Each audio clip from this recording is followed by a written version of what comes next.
Thanks for watching. Please subscribe so you get the alerts as soon as new content is posted. Putting a cable tie on your forks, or a fork actually, you don't need them on both. Why is that important, and how long should it be on there? Why is it important? Well, we put a video out on fork bottom out, in that without marking that, you really have no business trying to assess fork travel because you haven't marked where bottom is. So if you haven't done that, you need to go watch that video.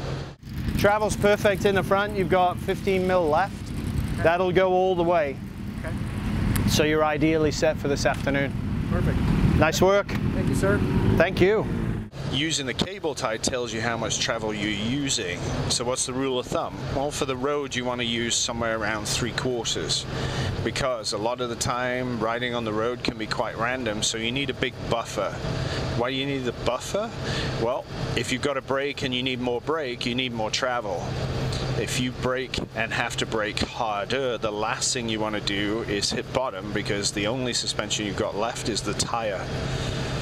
And if the tire is taking the entire load and weight of the motorcycle, it will go flat and you will ride into whatever you're trying to avoid because there's no profile to use. So on the road, a cable tie is essentially useful for if you want to leave it on there and it's not pouring down rain, leave it there for a week and ride normally between your weekday riding and your weekend riding, and make some assessments about how much travel you're using. Then you can get the compliance and performance out of your braking system, where you can get much more performance out of the motorcycle and enjoy it more. If you're going to go to the track, then 3/4 to 7/8 is what you're looking for, because if you can't get more than 3/4 travel, the forks are too stiff. If the forks are too stiff, then the bike is harder to turn because you're not getting as much travel. If you're racing, do you want everything? Are you willing to risk bottoming the front end out trying to make that pass? Do you want to get everything that is humanely possible out of those front forks in terms of travel, so that you can get as much steering input as you need? Or is that too risky for you? Do you want to make sure you are 5 to 7 millimeters off bottom? Is it 3 to 5 millimeters? What's your magic number that in your head you feel safe with? Personally, I will ideally be 3 mil off the bottom, so if I have to squeak that pass out, I know I have just a little more left to be able to execute that pass, especially on the brakes, and in particularly when I'm braking and leaning, where most of the stress and load is going to be on the front end.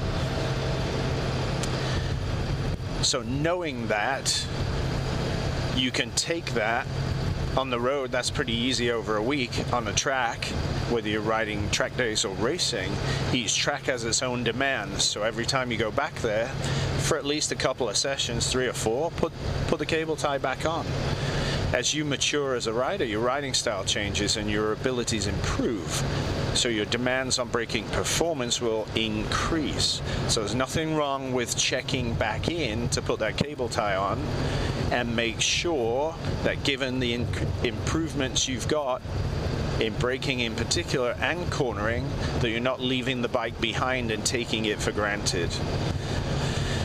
On the rear shock, there's a bottom out bumper on every shock on the planet. What's that there for?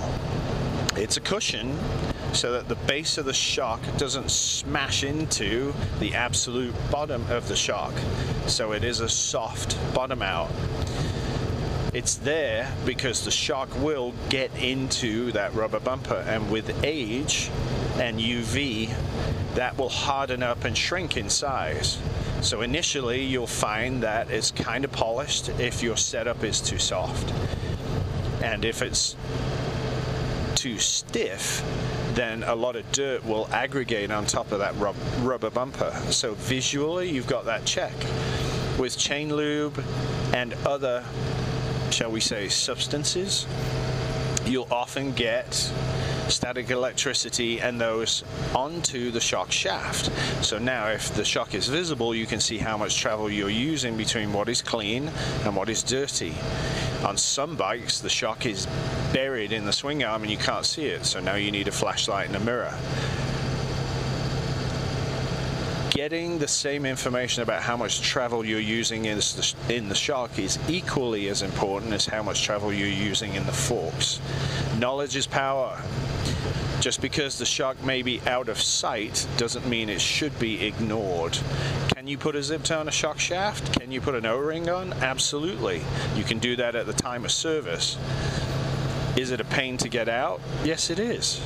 But are you willing to take that extra minute to do all of that, compile that information, and know that as you improve, the forks and shock are definitely ahead of you in setup, so that you can continue to improve and get the most performance out of the motorcycle.